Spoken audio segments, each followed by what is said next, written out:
Okay, so why isn't the S12 canal open? There is a filtration system in place already. How do we get water south where the Everglades desperately needs it?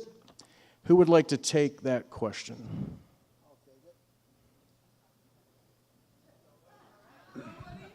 All right.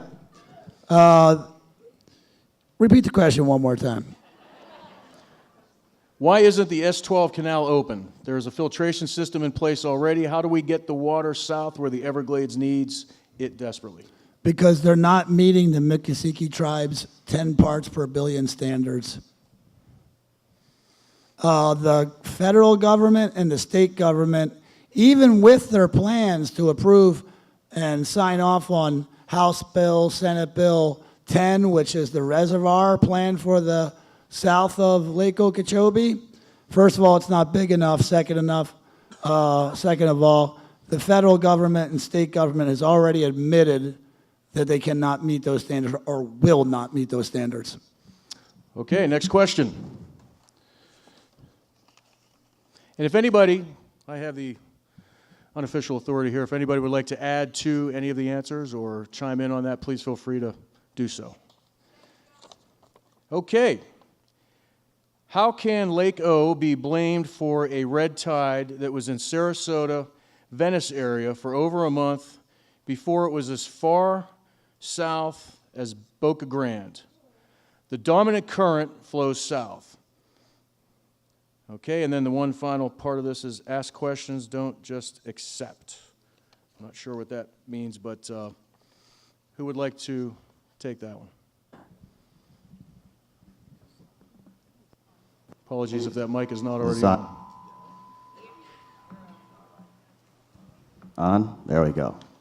All right, if anybody doesn't know me, my name is Bruce Nathan. I am a candidate for governor. I'm a 22-year medical practitioner, 9-year military veteran, honorably discharged captain in the United States Army. Thank you.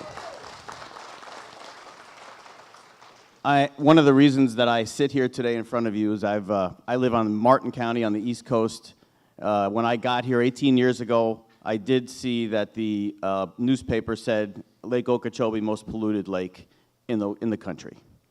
I got to tell you, coming from New York, it made my heart go to my stomach. But I have to tell you very clearly, because I have 6 children, is one of the reasons I sit in front of you right now. Because we need to take it back. So let me give the answer to that, and I'll go into more things later on. You can always ask more questions.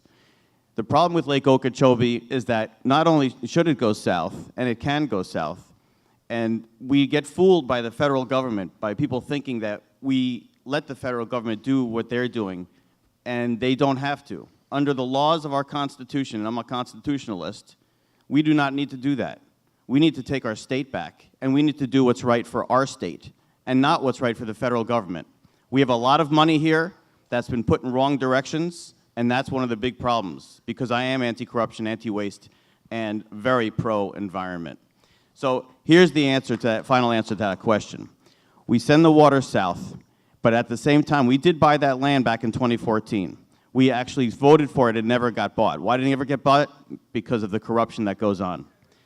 Yes, and I'll be very clear with you right now. As a Republican, I am a Republican, I'm not voting for Rick Scott. Not. Very clear. Because that corruption's just out of control. So the answer to the question is the water has to go south. It does have to get filtrated.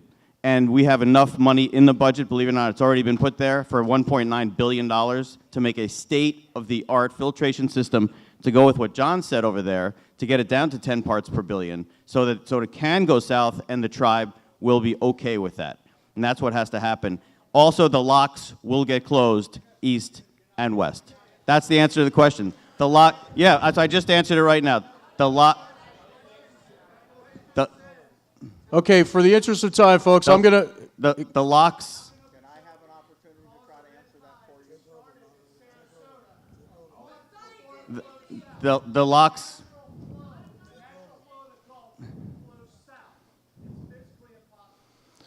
Okay, so did you write the question, sir? Okay. The locks will be closed east and west. That's the bottom line. That's what needs to happen. Flow the water south. That's what has to happen. Okay, so Bruce Nathan, Hey, if you don't mind, Check it, 1, 2, 3. let's open All this right. up. We want to, just be it as pithy as Yeah, possible. I was We wanna just keep it trying to moving. clarify. Thank you. We do not think that red tide is caused by Lake Okeechobee. What we think, it may have just been a mispronounced. What I'm trying to say is just add to people for the educational side is simply that red tide is a very, very, very natural occurrence. The way you're talking about those water flows, again, that's common sense, guys. What we are getting at is it may possibly be tied together as far as one may aid the other. When the cyanobacteria comes out, dies into the ocean, we may end up finding that it's actually feeding the red tide with those nitrates and phosphates. Okay, Captain Van Hubber would like to just add something here to that. One thing for I'm you sorry, to hang on one consider- second. Let me. The light's on. Is it? The light's on. Okay, we're good. Can you hear me all right? We do have a problem. The predominant longshore drift is north to south, but we do have currents that run from south to north frequently, especially on big moon tides. I don't believe personally that the Lake Okeechobee is a huge factor all the time in our red tides, but it can be an influencing factor in contributing nutrients. That's my opinion. Okay, we're going to move on to the next question. Going to dig deep here.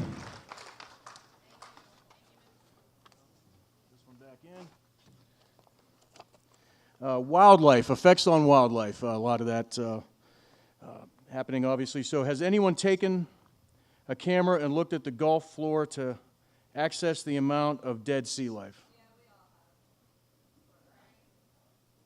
Anybody done that? Okay. Briefly, if you will. Thank you. Yeah, I can speak to that. Next week, actually, won't give the day, but nonetheless, I'm going with a professional, fishing company that has discovered that it's not just our coast, folks, that it travels, 200 miles down.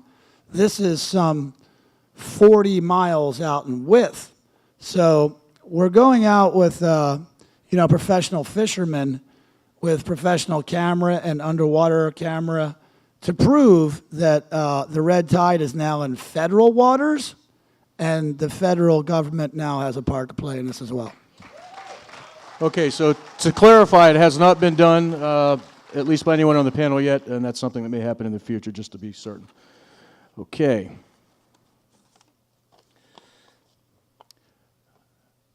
What have you seen in the effects of wildlife other than fish and other species like grouper? Now, I'm going to go ahead and just respectfully, if I might ask Dr. Robin Jenkins to answer that question with the Peace River Wildlife Center. They do deal with a lot of wildlife there. Hello? Okay. We do get some shorebirds and different species occasionally that have eaten the fish that are affected by the red tide. We've been very lucky lately. We haven't seen too many. Charlotte Harbor is fairly clear of the red tide. We do get some birds that are coming in from Boca and the Minnesota Key. These birds are affected by the neurotoxins. They're basically, it paralyzes them. It starts with they don't blink well, they can't hold their heads up. Eventually they get to a point where they either are in the water and they drown, or they can't fly, they can't walk, they can't feed themselves. So depending on how early we can get them to a facility to start flushing these toxins out of their system and treat them symptomatically and try to support them through this, till the toxins are out of their system.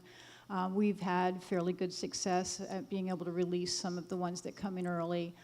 Some of the ones that come in when they're too far gone, we haven't had really great success with. And like I said, we haven't had too many problems recently. Earlier on in this bloom, February, January, we had a lot of scops coming through. that were migrating. And I think the migrating birds have a harder time with this because they're already very depleted. And the juvenile birds, I think I don't know, they're stupid enough to eat the dead fish, and the adult birds know not to, or, you know, their immune systems aren't that great yet. So this time of year, for us, it's not a huge problem with the birds, but, you know, cyclically it is, and with migratory birds coming down soon, it's going to be devastating for them as they're trying to migrate through here. I'd like to add also domestic animals can be affected. If you see the foam on the beach, the foam is highly concentrated in the neurotoxins, and if dogs walk along and lick the foam or lick the fish, or if you have children, don't let them play in the foam because it's highly concentrated with toxins. And then the other marine organisms, of course, dolphins, manatees, sea turtles especially, because they eat things that accumulate the toxin. And then, of course, crabs and just about everything. Thank you for adding to that. Okay, we're going to grab, yes. And real quick, like the live bottom, the corals and rocks and sponges and the sea fans and everything, if it's real concentrated, it can kill that too. Thank you. Okay, question for Moat specifically. You stated that we need to be careful of how we control, in quotes, red tide because it is a natural event. Shouldn't this perception also be applied to the flow of water from Lake O, but the rest of the state of Florida? And that's from Michelle Bisson.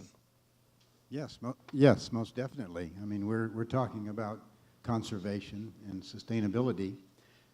The red tide's always out in the Gulf, and we have to be careful dumping chemicals and things on it because you'll be affecting the ecosystem in general.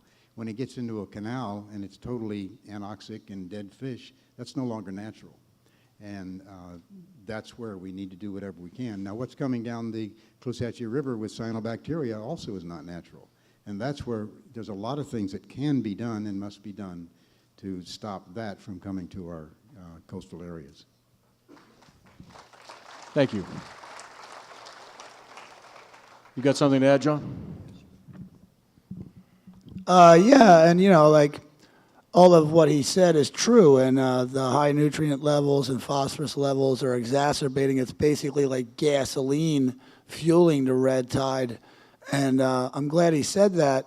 But you know, where are these high nutrients and phosphorus levels coming from? They're coming from irresponsible agriculture for the most part, right? And my question is, you know, if Moat is dispensing this kind of, you know, information that it's high in nutrients and high in phosphorus that's blooming it, then my question to Moat is, why are they also taking contributions from mosaic and sugar industry? Okay, I'm gonna step in here just to keep things on track. We've got a lot of questions.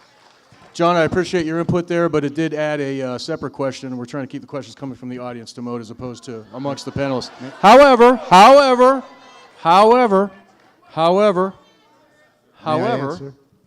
in this case, Yeah, but once again, we seem to have gotten your attention. That's great. Thank you. Well, of course, you've heard, you know, fake news, and I'm very disappointed that people are saying that we're taking money from the sugar from the sugar industry. We have not taken any money from the sugar industry. come on, folks, let's let him answer the question, okay? Would you give me a chance to finish, please? I Please. know you all know more than I do, and I understand that. I'm okay. But yes, we have had some funding from Mosaic. Some of it was for our turtle run. Some of it was because we look at the science. We don't look at who's funding us. And it was not for any red tide work. It was for a turtle run, and it was for part of our education program. And some time ago, there was some that was for a fisheries program. But please understand, Moat scientists look at the science. No matter who funds us, we tell them up front, We report it as the data is done. And it's time for you to stop saying that Moat is taking money and that we're in the industry and agricultural pocket. We are not. That is a bald-faced lie, and I'm tired of it.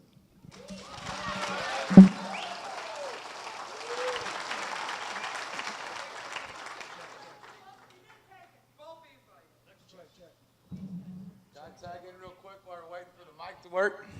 Hey guys, I'd like you guys to know when I said that I was a former crop consultant, I used to be a scientist for Monsanto.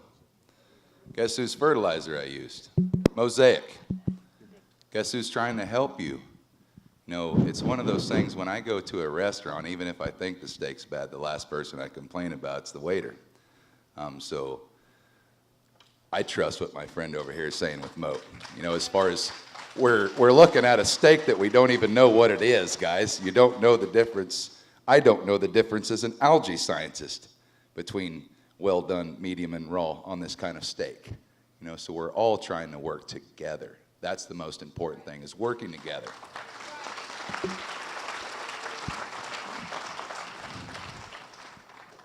And, you know, I thank you for Garrett. He's a great guy down there, you know. He's my hero, that's for sure. You know, but for me, I particularly can't support an organization that takes money from Mosaic who is actually adding to the problem. I'm sorry. Okay, so once again, to reiterate my comments earlier, out of respect for you, the audience, we want to keep things going because we've got a lot of questions here. That was an extended dialogue there, and we appreciate everyone's input. And Captain Van Hubbard, just one final brief comment, if you will. Everybody's entitled to their opinion of where this pollution is coming from, but there's a whole lot of it that's coming from our dead-end canals, from our intercoastal waterways, from our septic tanks. This is a whole lot of everybody here's problem, and we are all contributing. If you've got a green grass yard, you're contributing to our problem. Thank you. All right, John. If I may, of course, I'm knowledgeable enough that we have to clean up our own backyard before we point fingers at anybody else. So, you know, we can do our part too. I'm not disagreeing with the man, but what I'm disagreeing with, you're talking about special interest that basically take off our... Thank you. All right, thank you, John. Okay, I first heard about brown tide today that killed marine life. Where is this brown tide in the Gulf? If brown and red tide join together, it sounds like that would be catastrophic. Maybe someone that hasn't taken that question yet. Everybody's looking at the algae guy. All right. Now, brown algae is that, what do we call that, Tarantulacidus sulphurus, or whatever cool Latin name we named that one with a T word that I don't bother remembering. Yeah, there you go. See? Now, this organism, we've been finding a lot of it around the Indian River. I'm not too familiar myself as far as with the exact situations that we're facing right now in Florida. I'm familiar with brown tide. We did get a couple manatee that I hear the autopsy reports came back positive for that toxin, not brevetoxin from the red tide. Now, what we scientists are certainly doing is trying to understand if any of these are kind of linked together, if we might be feeding one into another, or what we can at least do to keep it stopped. Ozone, for example, let's think that's great for the canals. When we're talking about big bodies of water, I can't help but to think with the common sense part that we're in this situation because of chemicals. So I don't think it's time to use another chemical to fix it. When you make the same, you can't fix the mistake with the same style of thinking that you made when you made the mistake. So I think that if we were to go about it in an even more natural way, I'm sure Moat Marine and anybody else would agree, just because when you talk about Lake Okeechobee, for example, 750 square miles, you can't ozone that, you know, and that's why we're not trying to. We're focused on canals. But yes, that's when something like duckweed can come into play, all other kinds of things. But what we understand about the brown tide, there's even less information than the red tide. There's 54 algae scientists on the planet, so it's not like they're all having big slumber parties, getting together, talking all the time. It's a rough life out there. There's only 3 of them in America. Too bad you guys are stuck with me, huh? But we're trying to get on top of it, guys. I promise you that, because the biggest fear is that if these two collide, what that could mean to our environment. And the last thing that we want is more death, trust me. So I'm John Ryan. I'm a water chemist mostly for Sarasota County, but I've been listening, and I've lived in Florida 30 years, so I've seen some red tide blooms, and I hate this one. This one's killing me.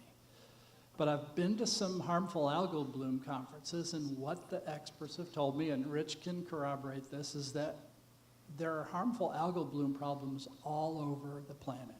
They're different species, but they are increasing all around the planet. At the same time, there's increased nutrient pollution all over the planet. We're part of a big problem. What's weird about that is all those species are different.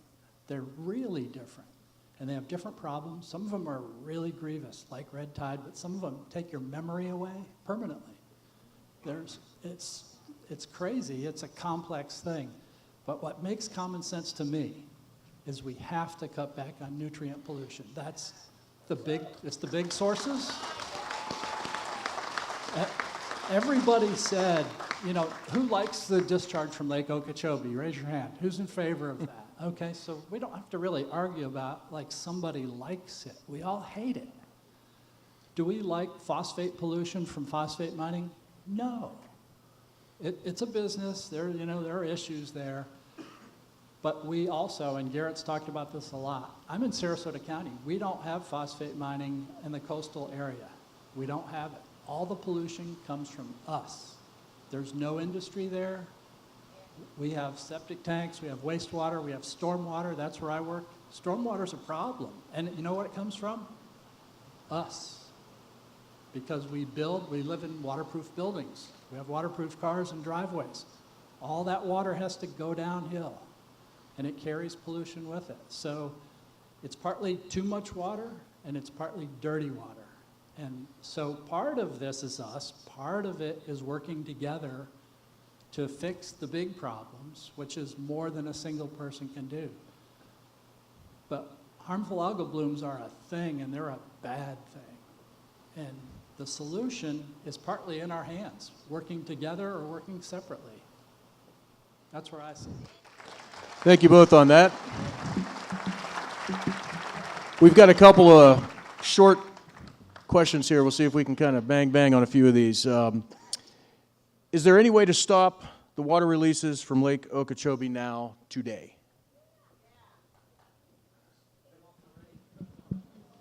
What was that, John? As I hear it pouring on the roof right now, yeah. Well, we could. John, I'm sorry, he was. Okay, you can add in a moment, John. Okay, well, we Try to could, keep it quick. hire a lawyer, and we could slap an injunction and close the gates right then and there. What they're doing is violating the, Species and Protection Act, so we can vessel through that lawsuit and have an injunction slapped on them immediately once it hits the, court, and the judge slaps an injunction on them, and the discharge is stopped that day.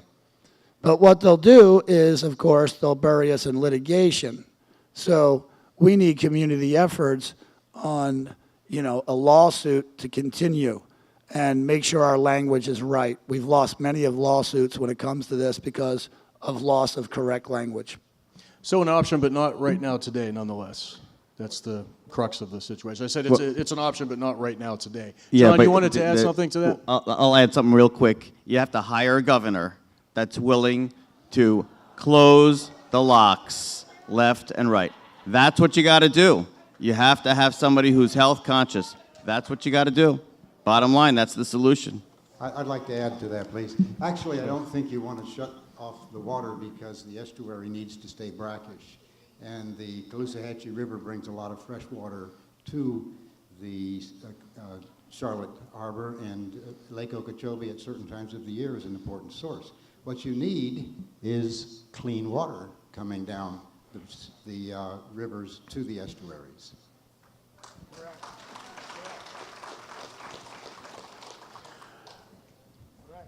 Okay, I've got a question that was signed here by Laura Ross.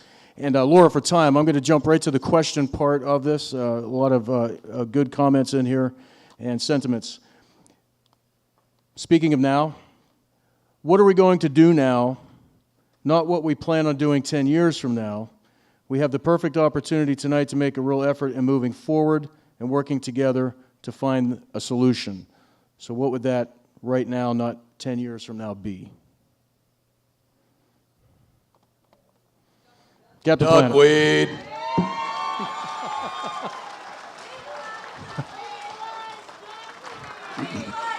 I see a new hashtag.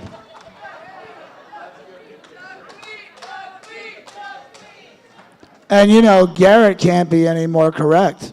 Because guess what? The reality is the discharges are not going to stop from the east to the west. As much as we want it and as much as we demand it, the reality is they're not going to stop. So Garrett's idea is exactly what you want to get behind.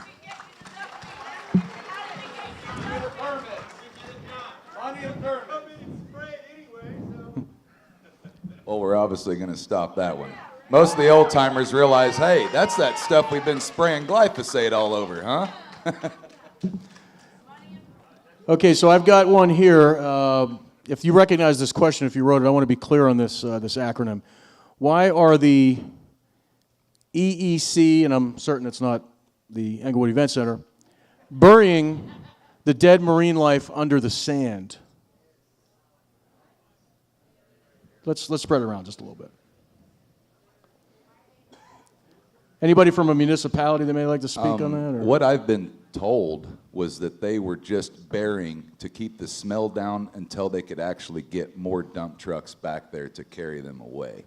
I haven't ever heard of anybody burying marine life and keeping it buried. It was a matter of trying to keep the smell down and, you know, just basically lessen the panic too for kids that are walking by. I commend the people that would bury it for a short time. I haven't heard of anyone ever leaving it buried, though. We all know better than that. Okay. Real quick, Sarasota Excuse County me. and many areas this year, I've never seen it on the scale that it's going on now, is we have crews out picking up dead fish, and Manatee County's doing it, and a lot of communities are doing it, and I applaud them. I think, you know, terrible job, but it's got to be good. It's got to take all that dead, decaying stuff out of the water, and it's expensive, and that's our money. That's our money that's being spent that way, and I think you should support it. One of the things with nutrient pollution is fish are nutrients too. We're nutrients. When you take those fish out, first of all the bacteria and decomposition is at least lessened. And the numbers are big, and you can find them online. The communities are posting how much they're pulling out. And it's a lot, and it's expensive. But I think it's worth it. It's up to you to decide, too. And if I may, I'll jump in on that. You know, where I live on Fort Myers Beach, I live in Lee County, okay? So what they're doing with the fish there is, you know, exactly what Garrett talked about. They're burying the fish, you know, not only to get rid of the smell, but to present the image of tourism, okay? So now the sand is completely toxic. You could imagine down here on vacation with no signs available to warn you about this. You forget a beach towel, and you're laying on toxic dead fish below you. One more thing I want to comment on when it comes to cleanup. You know, the governor has allocated, you know, Lee County, $600,000 and then another $900,000 for red tide cleanup. What they're doing is, you know, vacuuming the cyanobacteria up. Number one, you don't want to disturb cyanobacteria because it spreads throughout the water column and it becomes most toxic when you know, disrupt it. And they're taking it, and they're actually taking it to Hendry County and deep well injecting it into the ground.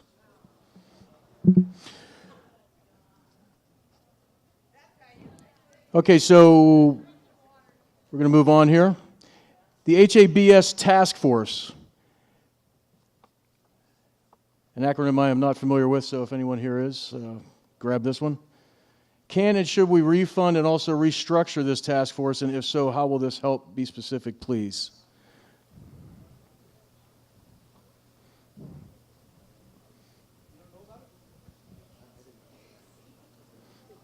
Just to have task force.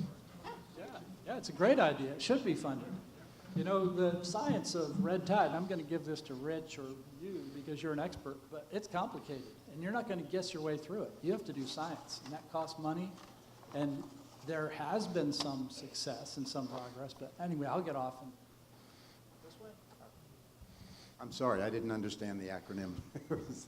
Yes, I agree. It definitely should be reinstated, and to have the experts all talking together. We do a lot anyway, but to make it formal, yes, agreed. Yeah, and I can't be any more in agreement with that. I talked about how the HAB task force is imperative to have reinstated. You know, this is something that couldn't be more needed and evident than now. And to have it sliced away from us, we need to demand that back. You know, to not know what the HAB task force is from an ecological organization, that's a concern to me as well. I don't know enough about it. Can I ask a question? Why is it that the activists know more about the harmful algae task force bloom than the politicians and the experts? That's an easy answer because I'm not a politician.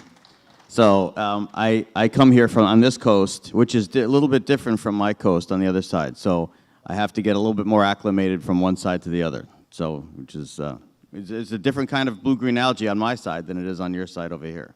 So. Okay, so we're going to move on. We're going to keep the questions coming from that direction, if at all possible, ladies and gentlemen. Is making fertilizer illegal, question mark, A possibility, dash nitrogen, B, a solution, phosphorus, I'm sorry.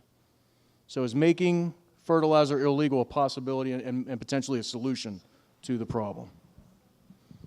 In a lot of the coastal counties, fertilizing in the summertime in certain months during the rainy season is already illegal, and so it definitely can be done. You know, there are laws against it. It's not supposed to be available for sale in the stores right now. Don't shoot the messenger. I'm just telling you, it is already illegal. Okay, moving along. Is it possible that dead particles or toxins from the Fort Myers area beaches can help feed the local red tide bloom? I'm assuming that means here locally.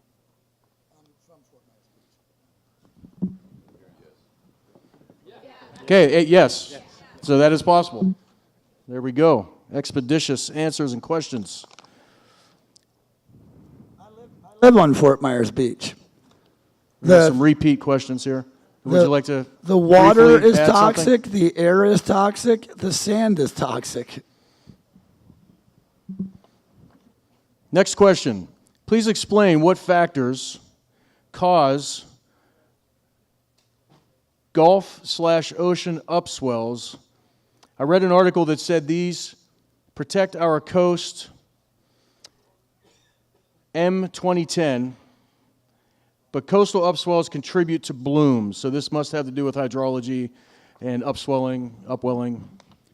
Yes, this sounds like upwelling. If you have offshore winds blowing the surface water away, the bottom water will come up to replace it along the coast. We have found out more recently that some red tides start on the bottom offshore, and when there is offshore winds, it pulls the water in, and so all of a sudden, with upwelling, you'll have a red tide bloom near the shore.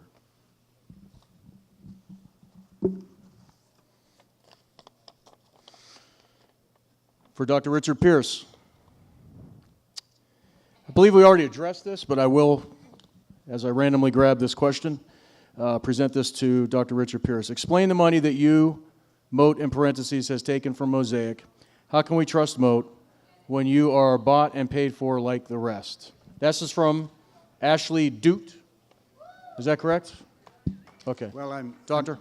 I'm very disappointed for you to take that tact. We've taken, Moat has received funding from Mosaic for, as I said, for the Turtle Run, for some of our education programs, and it has nothing to do with our research. Whatever research we do is based upon the actual empirical data, and as scientists, we're not advocates. We don't try to bias our information to provide information for a specific cause. We interpret it as it is.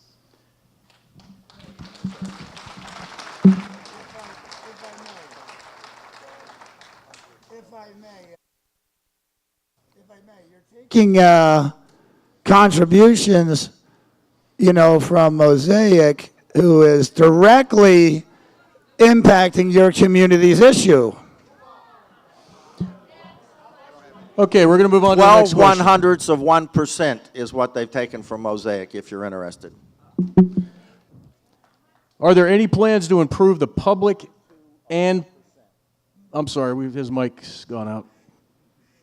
Captain? 0.12 of 1%. $125,000 for your Stook enhancement program. Don't lie. I'm going to read the next question, ladies and gentlemen. Are there any plans to improve the public and private stormwater systems in ways that reduce nutrient runoff? I'm a stormwater guy. I work for the stormwater utility. And yeah, we struggle with it. It's tough. We have a utility. It doesn't have a ton of money in it, but we built two big projects, and we're not the only ones. Lee County built a beautiful stormwater pond right downtown in Fort Myers. It's a really great location to improve water quality and reduce fresh water running into the bay. But we built a thing called the celery fields that is big. It treats 1/10 of the watershed. And I'm not taking credit for it. I work there, but the Audubon, Sarasota Audubon, built a nature center there. It's super popular. People love it, and it is really great. We're building another thing called the Donna Bay Project. That's to help the Venice Inlet area. Because of a watershed alteration that was done years ago, we're trying to take that water back out and purify it. And I'm not just saying Sarasota County is great. Communities do these things. Pinellas County does these kind of things. Other communities, it's tough. It's an uphill battle. You find your money, you try to get a grant, try to come up with a good project that's going to work. For the last 15 years, I've gone to the Florida Stormwater Association meetings. They're held in Fort Myers, right at Punta Rasa. And every single stormwater organization in Florida, every city and county's there, they're all working on water quality. Have they fixed it? No. It's an uphill battle, and it takes support from people that you say, we're going to keep working at this, we're going to get better, we're going to work at it. But progress is being made. We're not done. We're a long way from it, but progress is being made.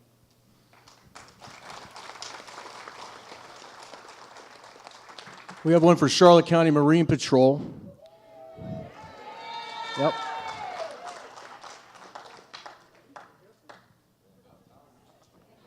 What are the biggest impacts that you have seen during this most recent outbreak? I would say that most definitely our boating traffic is hugely diminished. We're not having near the amount of people we're having on the water. Just the environmental impact of losing all of the wildlife that we're losing. I would say that probably is the biggest one that we're seeing, being on the water every day. Thank you.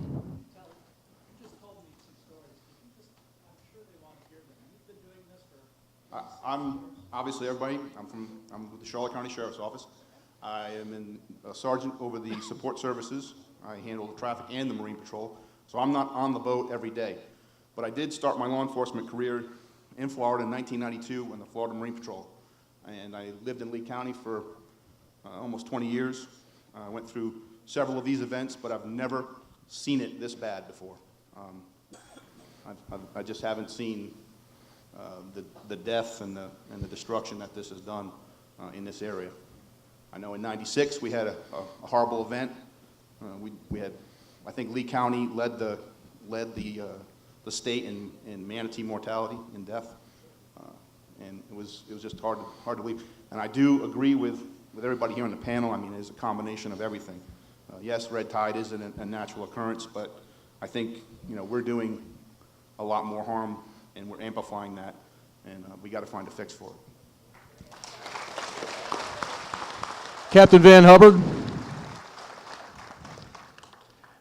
going to throw this your way. It wasn't directed, but I'd like to pose this question. What are the health risks running out in a boat through Cape Brevis and cyanobacteria?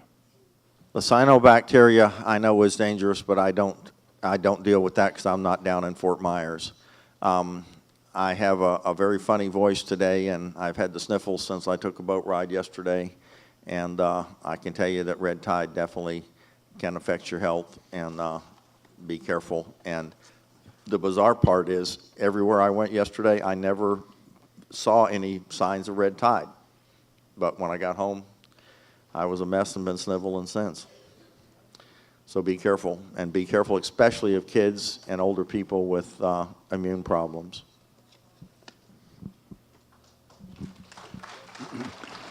Was the question about cyanobacteria? What are the health risks if you're in a boat, running in a boat?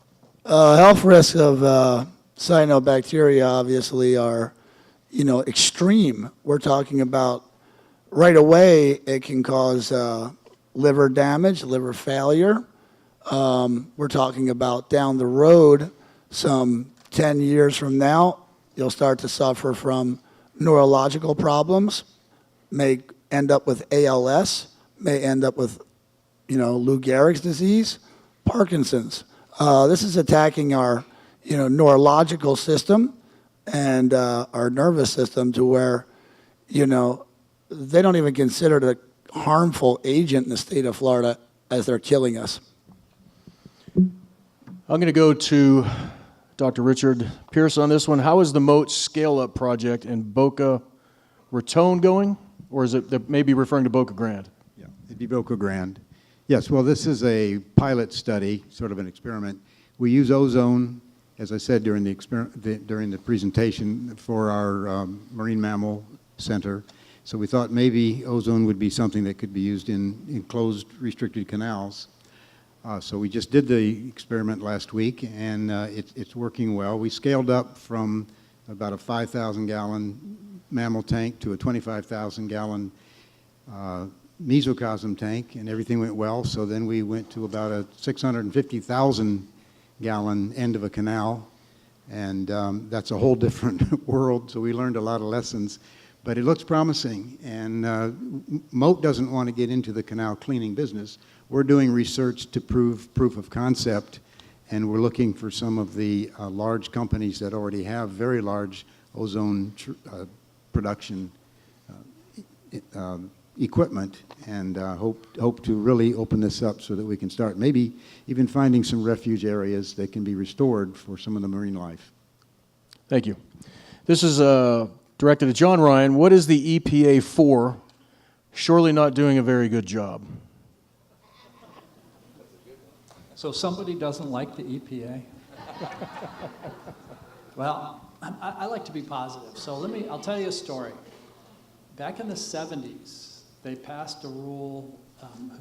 There must have been some brilliant people back there, common sense people, and they said, water should be fully functional like it always was through history. And so they passed some laws, and they're called impaired waters. You might have heard of impaired waters. Impaired waters means polluted.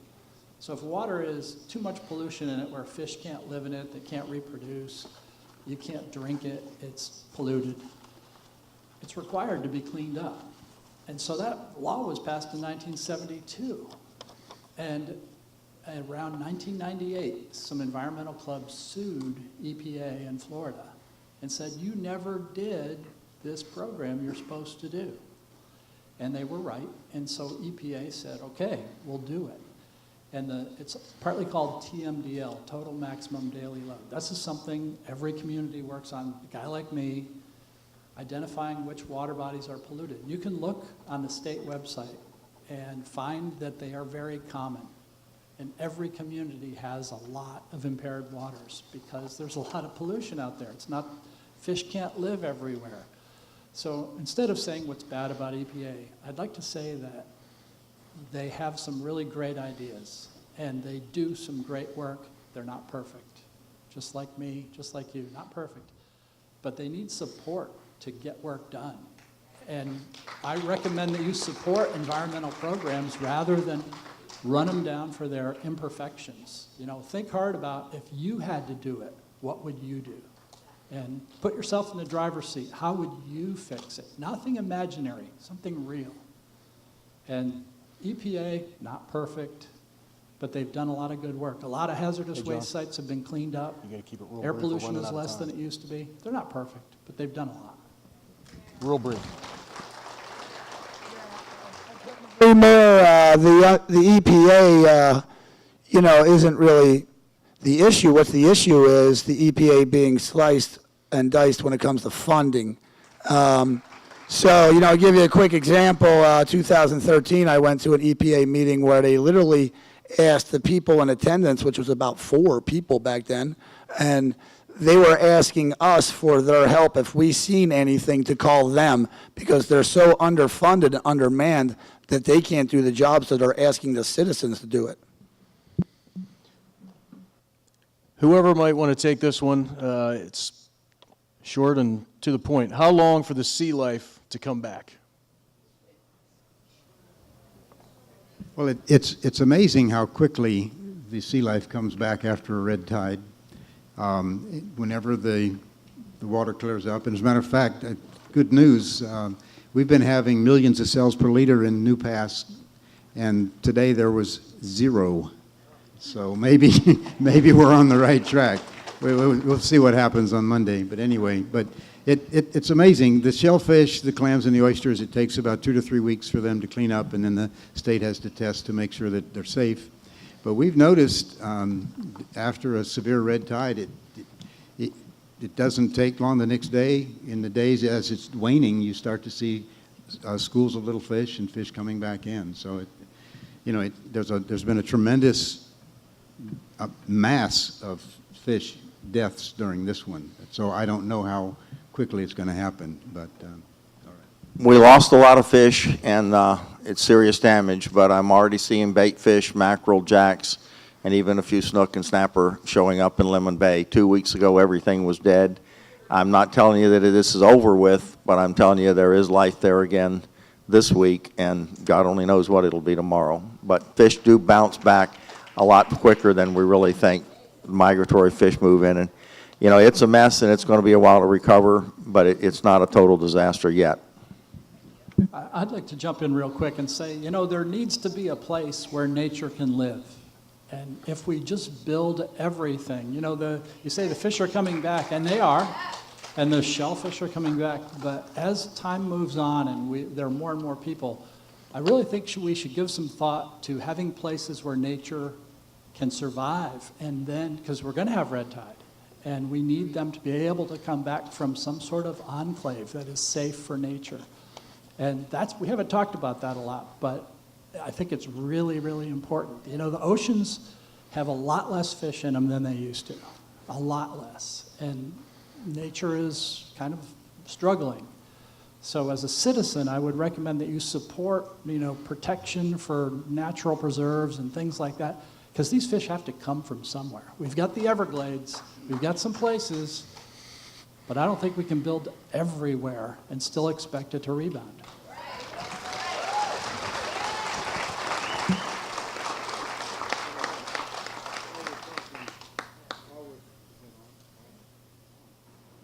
Talking about the restoration, it's critical, and I'm so excited that you people are here, and I appreciate the passion of the speakers and the knowledge and the hard work that you all are doing. But unfortunately, whenever the nature returns to what we might call normal, people just forget about it. And this is important not to forget about it. Keep your passion, keep your grassroots groups going, and let's get this done together.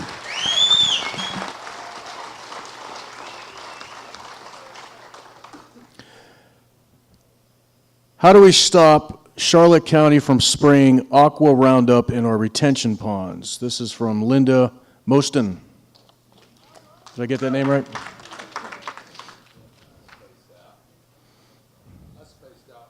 What?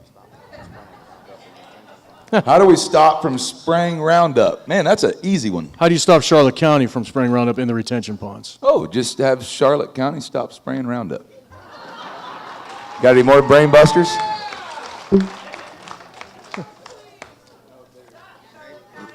I'm sorry, Mike. Can we get his mic back on? He had something to add there. What we're seeing also is why are we trying to bring in duckweed implementation when you guys have been spending millions of dollars spraying it all to death year to year? Maybe we wouldn't have an algae problem. Like I said, I'd rather have a duckweed problem.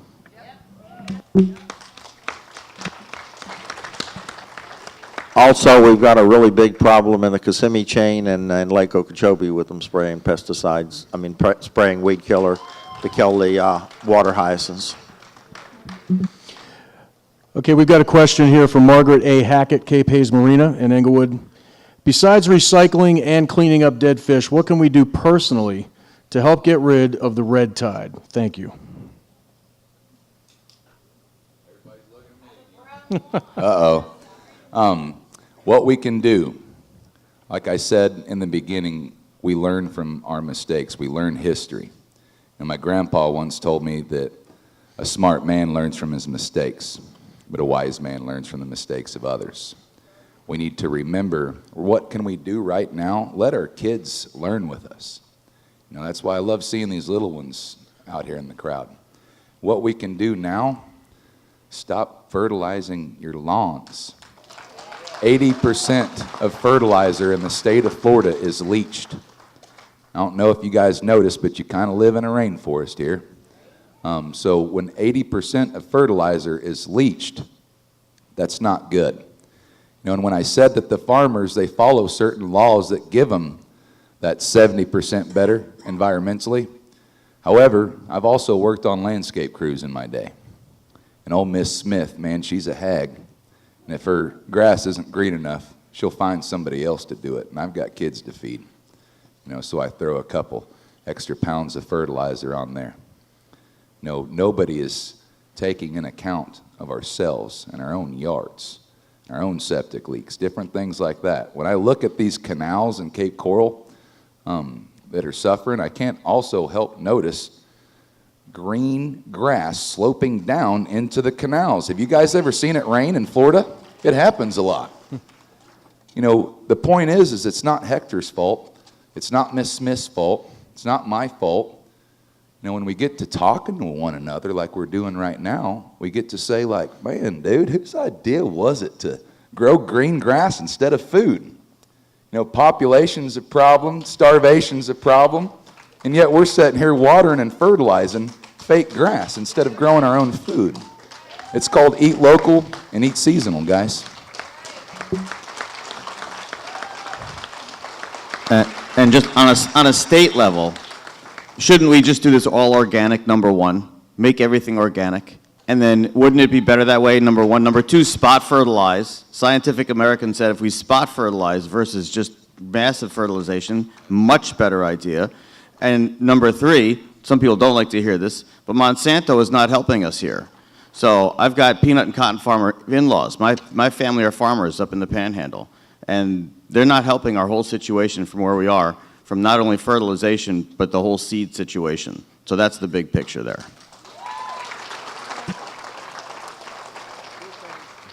Two things to think about real quick, like first off, we're wasting half of our drinking water on our lawns and landscaping, and that's something we need to do something about. We're going to need that drinking water.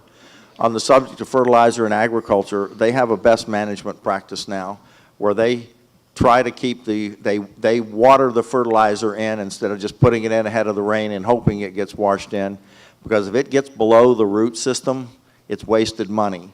And business has gotten very efficient at trying to keep from wasting money because they have to. Thank you, and I just want to take a check here on our time. Curt, we have to wrap up as close to 9 as possible, correct? All right, we've got just a couple of questions left then. Could our dirty water be related to the Southwest Florida childhood cancer cluster? 36% are more likely to have cancer. Without a fact. I mean, these are actual, statistical data-ridden fact that children that live below south of Lake Okeechobee have a better chance of contracting cancer. Real quick, Mike. I had a lady tonight point out to me that in Placida, in the old days when the phosphate trains used to come through there, they weren't covered up and they were literally glowing green at night. And we had a lot of problem with cancer with folks that lived in Placida right by where the train came all the time. Okay, we've got 2 questions left, everybody. What was the result of the necropsy on the whale shark that washed? Anybody heard anything yet? Oop, there it is. I'm learning. I didn't get to see the actual report, but I did talk to a few other scientists that said that it was a combination of toxicity as well as oxygen depletion, which you're going to see both of those kind of roll hand in hand typically when you have some kind of an issue like that. I'm not sure if it was the brevetoxins that they're referring to. One thing that I do want to say, guys, is brevetoxin's kind of the good toxin, the red tide toxin. And when I call it good, it's because it's detectable. When you get out there to the water and your eyes are burning and the back of your throat feels bad and you can feel it in your lungs, that common sense thing should come in, saying, hey, don't get in the water. Now, the BMAAs, those are completely different than the brevetoxins. BMAA is a toxin found in cyanobacteria. It was found as a eureka moment, just like Dr. David Vaughn's moment with Mote Marine Labs. It was a complete accident. What they were doing is like what John was saying with work with ALS. They linked BMAA with cyanobacteria. It's no reason to want to move out of Florida. We're even finding BMAA cyanobacteria in the desert. So there's a lot of studies being done now it's pretty wild that says that we don't really understand this. And John, as you were saying earlier, we're seeing experiences all around the world. I've gotten calls from Japan. I've gotten calls from all kinds of countries. And one thing that we also need to keep in mind, it's getting hot, dudes. It's not in our head. It's called global warming. With that comes ocean acidification. You know, when I talked about those greenhouse gases, when I was an algae scientist in college, I preferred to grow algae in a greenhouse. The reason why is because of the production rate. It grows faster. So if we implemented greenhouse gases versus CFCs since the 90s, we've essentially turned Earth into a greenhouse-like state. That's why we call them greenhouse gases. So when people start wondering, you know, you're dead on point with nutrient pollution also rises. Why? Population. Every child born is not born with 35 square farmable acres. That's why there are monsters out there like Monsanto. You know, when I went to work for them, I went to meet the devil. Never met the devil. Just met a bunch of frustrated scientists trying to figure out how they were going to feed you all before you started a war against yourselves fighting over the last cow. So we have a population problem. We don't really have a Monsanto problem. If we could teach each other that maybe we should slow down on our breeding, those guys would be more than happy to slow down on their corn growing, believe me. I couldn't agree more with Garrett. 1,000 people moving to Florida per day, that includes us. One thing I want to point out is the state has a responsibility also with that amount of people moving here and us being a part of the problem. I point the finger at the South Florida Water Management District for not, upgrading our infrastructure with the influx of these people. We've come to our final question. It's a loaded one, so be ready on the mics over there, because anybody that wants to sort of chime in on this one. What is being done to restore the natural flow of the Everglades?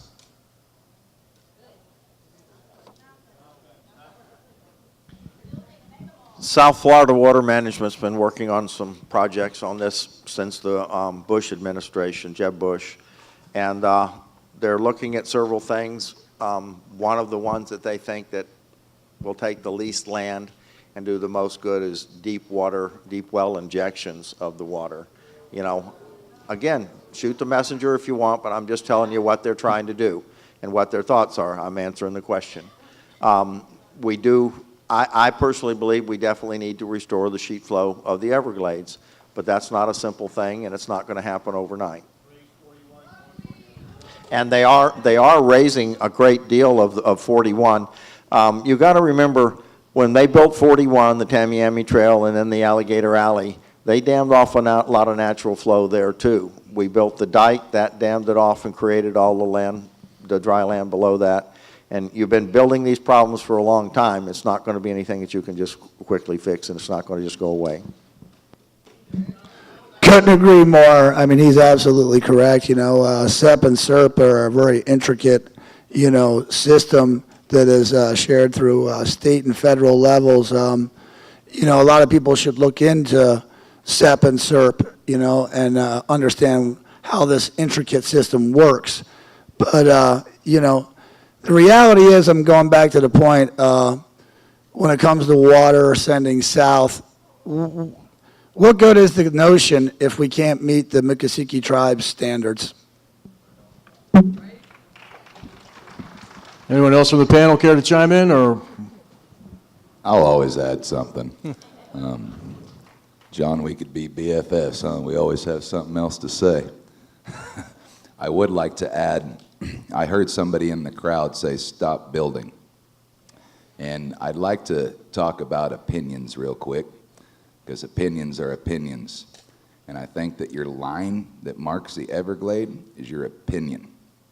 As far as we say, oh, well, this mall's getting awfully close to the Everglades. Now, technically, they're saying what I've heard, that this mall will be 5 miles outside of the Everglades. What I'm saying is I think that you made your line wrong a long time ago. You guys ever heard of the line between United States and Mexico? It's not real. It's made up. So when we look at some of our old maps of Florida, the lines that we call the Everglades are not the same lines that Florida calls the Everglades. So we need to start working a little bit more with nature instead of our convenience with nature.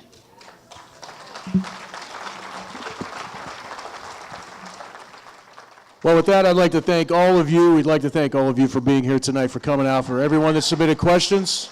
I'd like to thank our panel, our speakers, everybody that exhibited for us this evening. I'd like to thank the coffee and water provisioners, Joe Max Coffee and Big Toy Sales and Service, and the Englewood Event Center for making it possible for us all to be here tonight. Curt Bowen, event coordinator. I'm Sean Paxton, and I thank you all as well. And everybody have a safe drive home tonight. And